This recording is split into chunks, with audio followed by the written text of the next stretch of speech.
Hey folks, Ed from Brain Pulp TV, and we are back again with more long overdue Planeswalker deck overview videos. Those of you unfamiliar with these, this is where I open up one of the newest Planeswalker decks, which in this case comes from Core Set 2020, show you what's inside, and then talk about the ins and outs of the deck itself. And in this video, I will be tackling the Ajani Inspiring Leader deck. However, before I crack open the box and get to talking about this particular deck, I just wanted to mention if you've seen any of the previous Core Set 2020 Planeswalker deck overview videos already, this introduction, and to a certain extent the opening as well, will cover a lot of the same ground you've already seen. So to help navigate your way to whatever parts you're most interested in, there are currently some time codes being displayed on the sideboard graphic which shows you what's happening in the video and where, in case you'd like to skip past something. Also be adding the same time codes to a pinned comment to make that even easier, especially if you're watching this on your computer. As well, for those of you who are completely new to these overview videos and or the Planeswalker decks in general, you may want to check out the Chandra Flames Fury video I posted last week,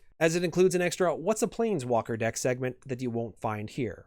Oh, and one final note before we move on, Planeswalker decks are all very much geared towards newer or more casual players, and while their power levels do vary a bit from deck to deck, none of them are what you could really consider competitive within the current standard environment.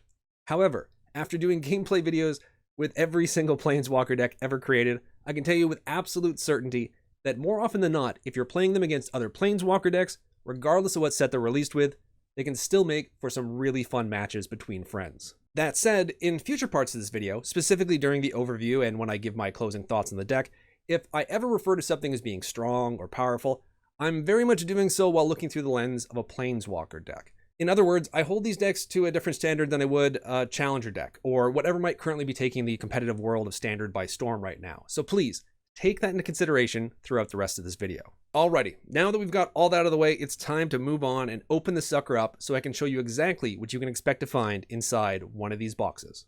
Okay, so opening the box up, first and foremost, you see the nice foil Planeswalker that is, once again, exclusive to this deck. Now, I'm going to be talking about this card more in depth when I do the overview, so we're going to set the card aside for now and get to the other contents of this box. So here we have the nice cardboard deck box for the deck. Now, on the front of the box, there's actually different artwork than there is on the Planeswalker. They always seem to do this, not sure why, but I kind of enjoy it because it's good artwork usually on both of them, so always nice to double up on that. On the side of the box, there is the name of the Planeswalker, which has been the same with all of these deck boxes as far as I remember. There is the Planeswalker symbol on the other side of this box as well too. One last thing to note about the box is it does fit sleeved cards. So if you're using standard size sleeves, like I use Dragon Shield sleeves pretty much exclusively, if you're using those types of sleeves, you can get the entire deck sleeved up and you can store it in this box with no problem whatsoever. Just don't try to squeeze any more cards into it than that. Now, if you open up the box, you will find there is some additional contents inside other than the deck. First, though, there is the deck nicely sealed up in plastic. This contains the entire 60 card deck with the exception of the Planeswalker, which obviously was in the front display. There are also a few extra cards on the back here. I'll go over those near the end of the opening because some of them do have some important information and useful things on them that I do want to talk about. However, setting this aside for now, you will see that we also have one booster pack of Core Set 2020. Now, typically with Planeswalker decks, you're going to get two booster packs. With the core sets, maybe because they release 5 of them at a time, there is only one booster pack included. One thing to note, if you're at a store, a lot of the times, for some reason, they will charge you the same amount for one of these Planeswalker decks, even though they only have one booster pack, as they would for any of the other Planeswalker decks that have 2 booster packs. Not really sure what the justification of that is, but it's something to look out for. So if you've got some budget in mind, you may want to take a look at where you're buying and what they're charging versus what they charge for a normal Planeswalker deck and, plan accordingly. Also included with the deck is this little foldout which talks about the Planeswalker inside. It gives a little bit of history, also talks about some of the various mechanics you may find within the deck, as well as a brief description as to how you might want to play it. Then on the other side of the foldout, there is a description as to what Planeswalkers are, as well as some of the rules that govern these types of cards. This could actually be quite useful for new players. I know when I first came back to Magic after a long absence, there were no Planeswalkers when I used to play Magic. Came back and Planeswalkers were a fairly common thing, maybe not common thing, but they would pop up from time to time. And I remember looking at the card having absolutely no idea how to play it. So this could be especially useful, once again, for new players when they're trying to learn the ropes as to how to play a Planeswalker. Okay, so now that we've talked all about these little bits and bobs that come with the Planeswalker deck, let's crack open the Planeswalker deck itself. But before we get into the actual cards and I give the overview for the deck, let's talk about some of these inserts which were included with this deck, which may be interesting to a lot of you out there. Now, originally, Planeswalker decks and some of the decks that came before it used to have this little sort of fold-out which gave you sort of a breakdown of the basic rules of Magic.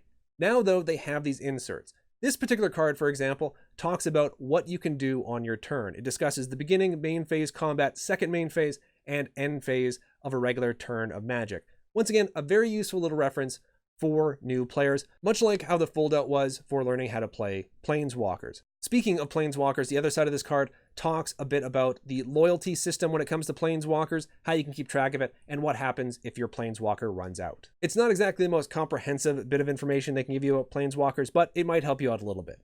The next insert included with the deck talks about combat damage, also discusses the power and toughness of a creature and what those numbers mean. So once again, not exactly the most comprehensive listing of rules, but it's the basic information that you need to sort of understand combat in general when it comes to Magic. However, if you do need a bit more information when it comes to combat and Magic, the flip side of this card discusses attacking and blocking.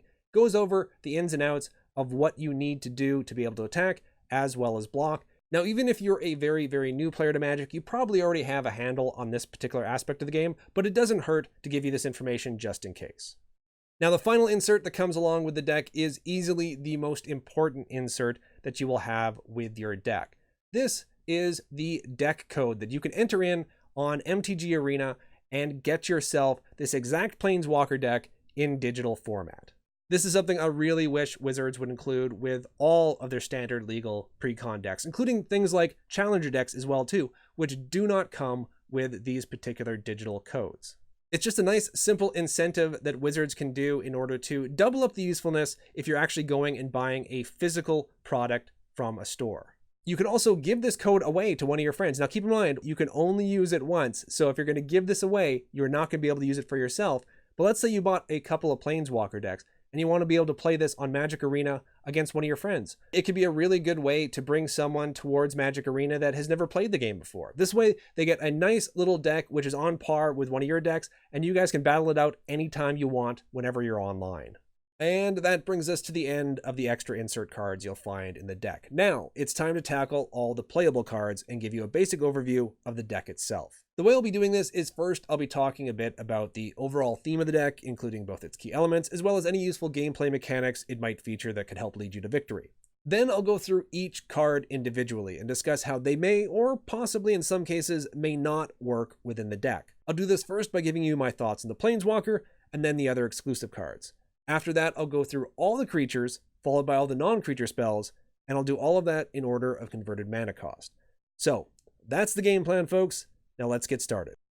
If you were to look through the Ajani Inspiring Leader deck, it wouldn't take you long to realize that it follows a theme that has become rather familiar with a lot of the white decks out there, including the Gideon deck, which came out with the previous expansion. That theme, of course, is life gain. Almost every single creature in the deck, as well as the Planeswalker itself, either has some way to increase your life total, or will benefit from it. Whether through a loyalty ability, enter the battlefield effects, or good old-fashioned lifelink, you'll have plenty of options for gaining life throughout the game. And for those rare few creatures that don't have a way to bolster your life total on their own, this deck even has a trick up its card sleeves to help give them lifelink, albeit temporarily. Another theme in this deck, which once again is commonly found in a lot of white decks, is its overabundance of smaller, low-cost creatures, which are often referred to as weenies in Magic. In fact, all but 10 of the 27 creatures found in the deck have a casting cost of 3 or less. This is meant to allow you to swarm the battlefield in the first few turns and give you a strong early game board presence.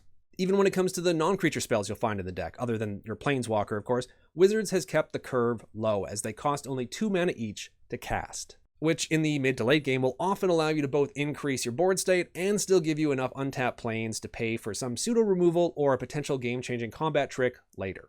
Now, the battle plan with Ajani's deck is to start fortifying your life total as quickly and often as possible. Ideally, this will allow you to get to the magic number of 25 life and stay there, which will then bring the added abilities of both the Angel of Vitality and Twin Blade Paladin online. Barring that, you at least want to keep topping up your tank or delaying your opponent with pacifism to give yourself the extra time you need to keep chipping away with your flyers. Or at the very least, stall long enough till you have the mana to get either some of your more powerful yet costly creatures on the board, or your Planeswalker. After all, Ajani may not be a direct threat to your opponent, but he can use his ability to start making your weenies a whole lot beefier, which is something this deck could really use, since 2/3 of your creatures have a toughness of 2 or less, which makes them incredibly susceptible to just about any form of direct damage removal. And the last thing you want to start doing is taking heavy casualties, especially considering you don't have any extra card draw available to you to help you replenish your forces. So you might consider holding a few moments of Heroism back for protection instead of just using it for offense, especially if you know you'll be facing some burn. Granted, that could mean you run the risk of wasting the lifelink ability, but unless it's coming in at a really key moment, at the end of the day, it won't matter how high your life total was early on if you don't have any creatures left on the board to protect it later.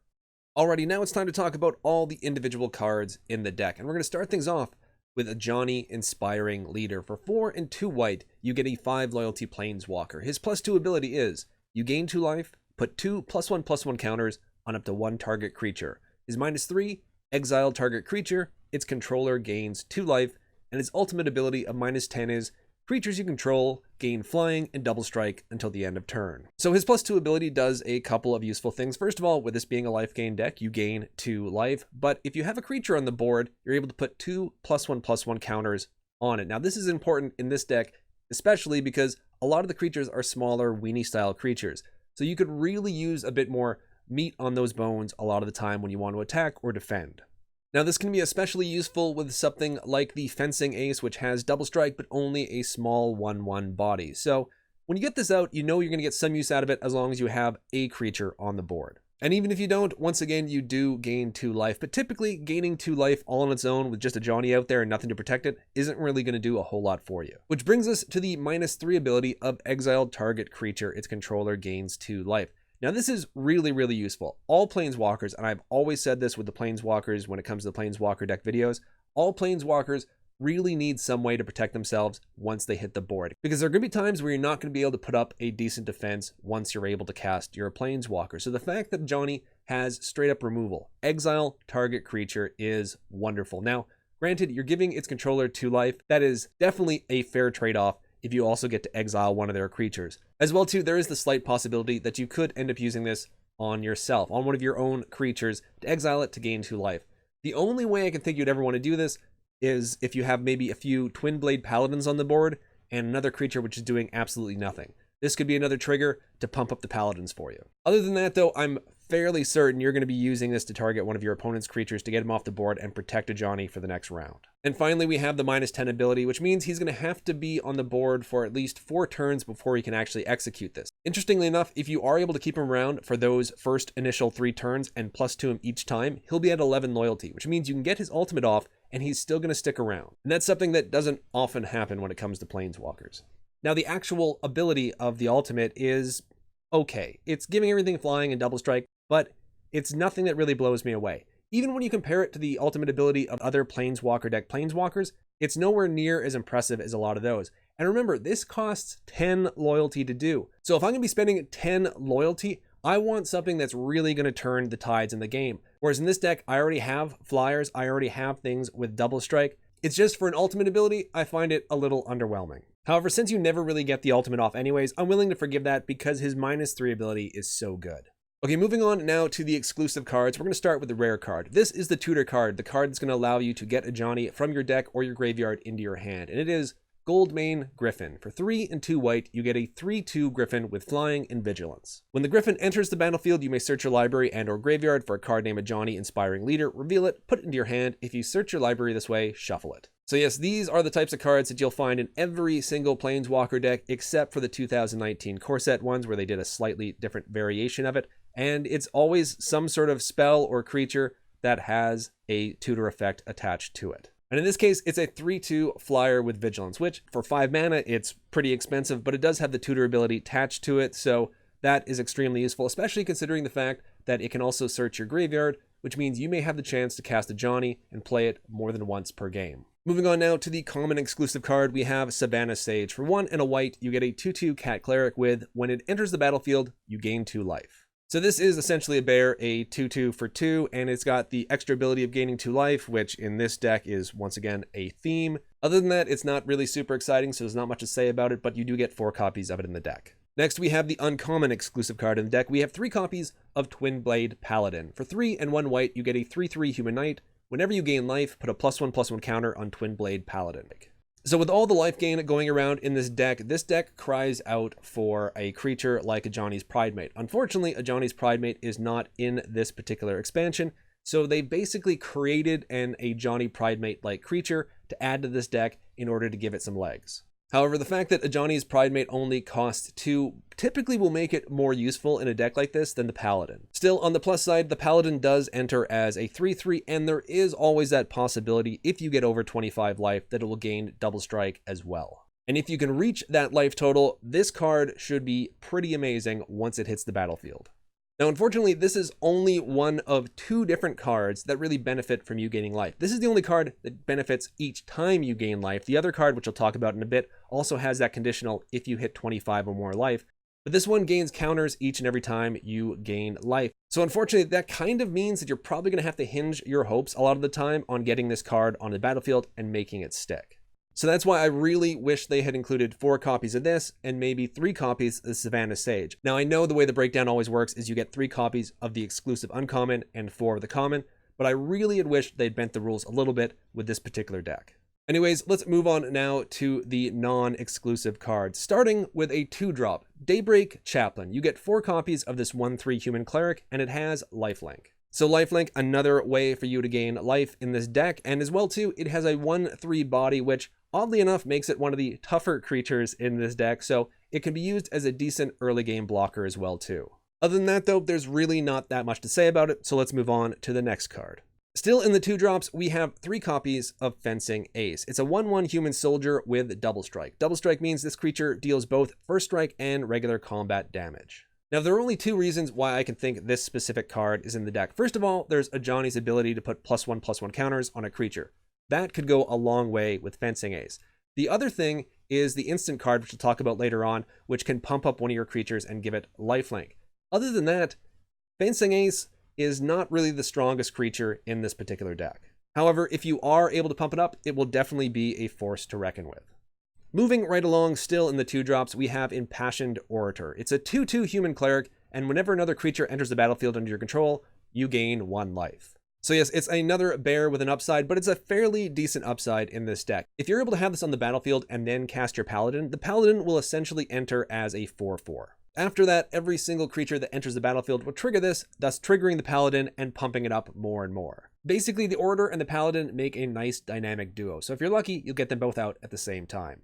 Moving on now to the 3-drops, we have 3 copies of Angel of Vitality. It's a 2/2 for 2 and 1 white. It's got flying, and if you would gain life, you gain that much life plus 1 instead. So yes, this is the other card I was alluding to when I was talking about the Paladin before. It gets +2/+2 as long as you have 25 or more life. That's not necessarily as easy as it may sound in this particular deck, because you do have an opponent. They are going to be trying to hurt you the entire time. But if you can manage it, you get a 4/4 for 3 with flying. It does also have the added ability of being able to give you 1 extra life every time you gain life, so that might be able to help you maintain that magic number of 25 a bit longer than you normally would. Moving on from the 3s, leapfrogging past the 4-drops, we now have a 5-drop in Dawning Angel. For 4 and 1 white, you get a 3/2 flyer. When it enters the battlefield, you gain 4 life. So yes, another bit of life gain. Other than that, it's just a 3/2 creature with flying for 5, which is okay. It's certainly not the greatest, but it's okay. However, because your ground forces have relatively low toughness, chances are it's these types of flyers that are going to be doing most of the damage during combat. Unfortunately, just like a lot of your ground creatures, the Angel only has a toughness of 2, which means if your opponent has pretty much any type of flying blocker, chances are they're going to be able to trade with it. Or even if they have a copy of Shock, the Angel is most likely not long for this world. Next up, we have a 6-drop. It is one of the few rare cards that are in this deck, and it is Luxodon Life Chanter. For 5 and 1 white, you get a 4/6 Elephant Cleric. When it enters the battlefield, you may have your life total become the total toughness of creatures you control. Pay 5, 1 white, Luxodon Life Chanter gets +X/+X into the end of turn, where X is your life total. So first up, you get a 4/6 body for 6 mana, which definitely isn't bad. Unfortunately though, its enter the battlefield effect with this particular deck isn't the greatest. When it enters the battlefield, you have your life total become the total toughness of creatures you control. As I've mentioned before, and as you've already seen with a lot of the creatures, most of your creatures don't have very high toughness. And since most likely you will have already been gaining a lot of life throughout the game, the chances of this really affecting your life total in a positive way are slim to none. On the flip side of that is thanks to all that life you've been getting, its mana sync ability could be huge in this deck. And keep in mind as well too, this is not a tap ability, which means you can swing in and still activate this ability before damage goes through. So even if you're at half life, this creature then becomes a 14-16 swinging in. Now, granted, it doesn't have trample. That would be absolutely wonderful, but sadly it doesn't. So your opponent can just chump block, but they are going to have to block this thing each and every time or get it off the board some other way super quick. Unfortunately though, you do only get one copy of this in the deck, so don't put all your hopes and dreams on this one card. Next up, we have another 6-drop and the final creature and rare card in this deck. We have Serra's Guardian. For 4 and 2 white, you get a 5/5 angel with flying. It also has vigilance, and other creatures you control have vigilance. Now, its base stats and the fact that it gives other creatures vigilance makes it a nice addition to the deck. However, I don't really think it fits with the overall theme of this deck. I'm going to talk more about that near the end of the video when I give my final thoughts, but something about this just doesn't seem to mesh with a life gain deck. Still, a 5/5 with flying vigilance is definitely not the worst thing you can look forward to come turn 6. Alrighty, so that is it for all the creature spells in the deck. Now it's time to talk about the 2 non-creature spells in the deck, starting with Moment of Heroism. For 1 and 1 white, you get an instant. Target creature gets +2/+2 and gains lifelink until the end of turn. Now, the first creature I thought of when I saw this card in the deck was Fencing Ace. I think these 2 cards will work really well together. Instead of just being a 1/1, it's now a 3/3 double striker, which gives you the potential of gaining up to 6 life and doing 6 damage to your opponent. However, this will also work well with any creature on the board, even ones that already have lifelink. The fact that you can give it +2/+2 at instant speed is a nice little trick. And the great thing about this being an instant card is you don't have to use it just during attacks. You can also use it on defense as well too when you're blocking. If your opponent swings in thinking you're going to have to chump block with something, this could turn things around, make them lose their creature, your creature stays on the board, and you're going to gain a bunch of life out of it as well too. And since you have 4 copies of it in your deck, there's a good chance you're going to have it in hand when you need it. And then finally, we have the last non-land card in the deck, Pacifism. For 1 and 1 white, you get an enchantment aura. Enchanted creature can't attack or block. Now, I've always had kind of a soft spot for this card. It is a classic card. It's been around forever. It's got a beautiful, simple design to it, and it's a great example of some white pseudo removal. Granted, you don't really see this much in Constructed because it's limited to just targeting creatures. However, this is definitely a card I will put in my deck in sealed and pick when I'm drafting. As well too, if you're playing against other Planeswalker decks with this particular deck, you know that their decks are going to be creature-based as well, because pretty much all Planeswalker decks are all creature-based, which means you can get a lot of mileage out of Pacifism. So definitely hold it back for the right creature at the right time, and it can do a lot of work for you. And with that, we reach the end of the non-land cards. Let's quickly talk about the land in this deck, which, because this is mono white, there's nothing but plains as far as the eye can see, or 25 plains to be exact. Alrighty folks, that is it for the overview of the deck and talking about every single card in it. Now it's time to move on to my final thoughts. But before we do that, we have one last order of business to deal with, and that's cracking open the single booster pack of Core Set 2020 to see what's inside. Oh, and one last thing, I do open the packs in a different room using a different microphone than I use right now, so it is going to sound a little bit different, but trust me, it's still me, I promise. Okay, so because there's only one pack of M20 in this, I'm going to read off each of the cards, not fully, I'm going to fully read off the rare card, but I'm going to read off each of the card, maybe mention a thing or two about some of the cards as well. So, kicking things off, we have Fathom Fleet Cutthroat, Glaring Aggies, Zephyr Charge, Blade Brand, Silverback Shaman. I really like this card. I've been able to play around with this card a bit in Sealed so far. I think this is a very, very useful card. It's got Trample. It's a 5/4 for 5, which isn't terrible, but when it dies, you also get to draw a card. So yeah, overall in green, very nice little card, especially in common. Reduced to Ashes, Fairy Miscreant, Agonizing Siphon, Vial of Dragonfire, Mammoth Spider, and our first uncommon is Salvager of Ruin. Then we have Captivating Gyre.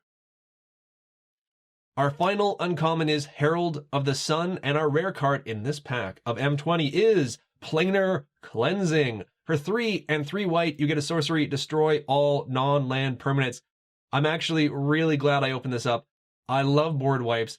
I try to get at least one copy of each board wipe as they come out, and now I don't have to actually order this card. I can just have it in my collection right now. So it's not the best board wipe I think they've ever created, but it's I mean, you use the tools they give you, and in M20 this is what you got, and it's definitely not the worst board wipe either. So yeah, happy to get a copy of this in my pack. We have an island, and then we have a wolf token. So if you guys are interested in tokens, we do have a token of the month club that we do through Brainpulp TV. Now, we create our own tokens. These are exclusive to Brainpulp TV. Each and every month, there's a new token, and we'll mail between 1 to 10 right to your door. My friend, Lara D'Souza, and myself do the artwork. He does the character design and the line art. I do the colors over top of it.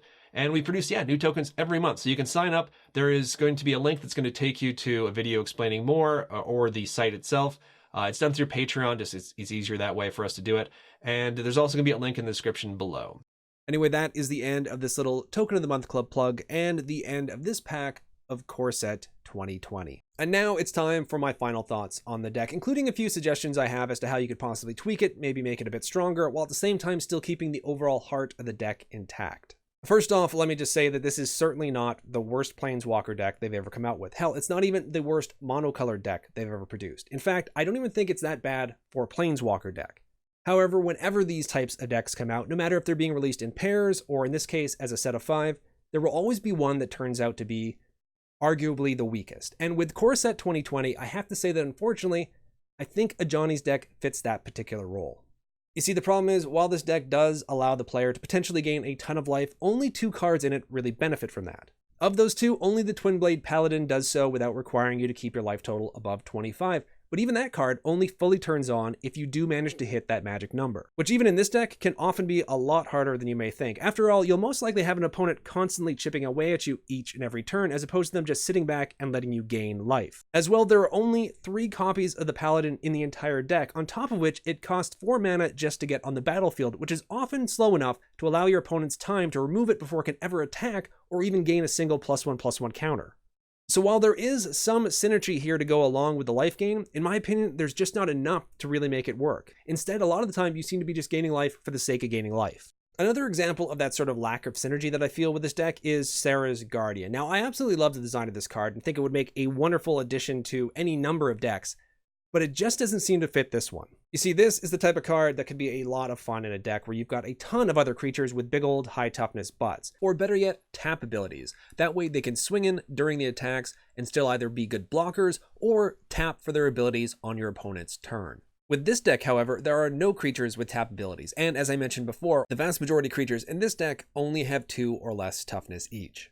Now, don't get me wrong, just by going by its base stats, I think the Guardian will make a huge impact on the game once it hits the board, but it would do that in any deck, really. In this deck, though, I think the ability to give all the other creatures vigilance is completely wasted given how low their toughness is. Now, to be fair, this is just 1 card out of an entire deck, so I shouldn't really nitpick on it too much. However, it's just the feeling I get that this card is only in here because they needed a rare card in white, so they tossed this one in with no consideration for the deck as a whole. Now, setting specific cards aside, my final issue I have with this deck is the fact that we just received a white-based life gain deck with War of the Spark in the form of the Gideon Planeswalker deck, a deck which, at least in my opinion, worked far better than this one.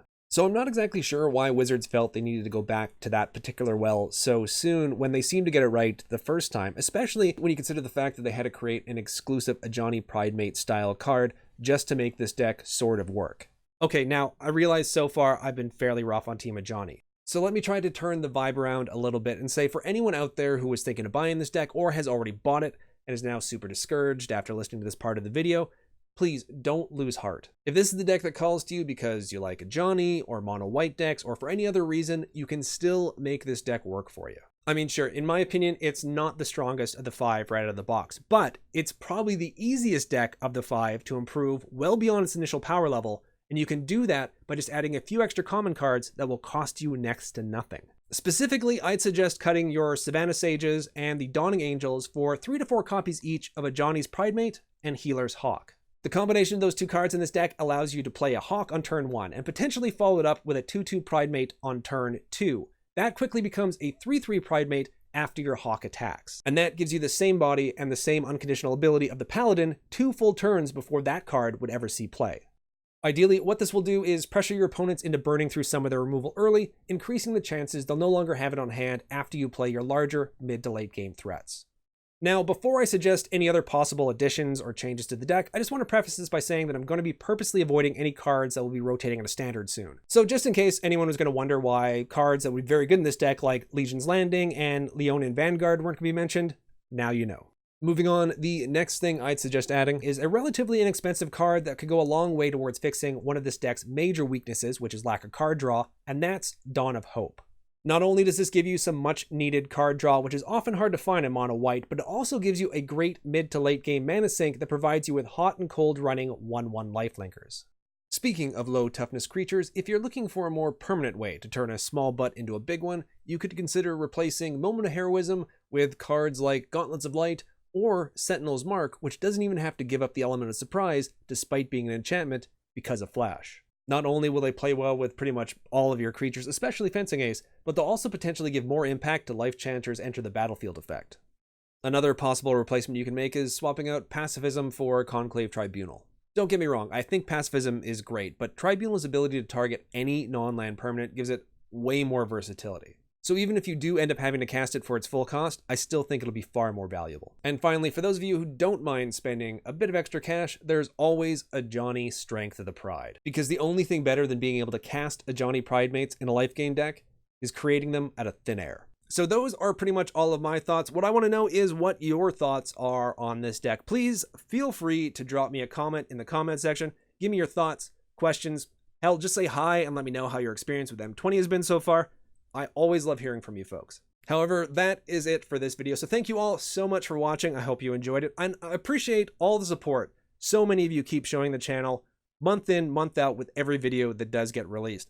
And I especially appreciate the fact that so many of you folks out there have been kind enough and patient enough to understand the delay with these particular videos coming out. Trust me, I do not like the fact that these are taking as long to get out as they are. So the fact that you guys have been so supportive and understanding means the absolute world to me, and I hope you look forward to the other videos coming out soon. Oh, and of course, keep an eye out for the upcoming episodes of the Mana Cave, where I will be battling it out with this deck as well as the other Core Set 2020 Planeswalker decks against my friends in some live paper magic action. Alrighty, that is it for me. Take care, everyone. Have a wonderful day, night, morning, evening, whatever it is, wherever you are. May all your pulls be mythics, and I'll see you all again very soon.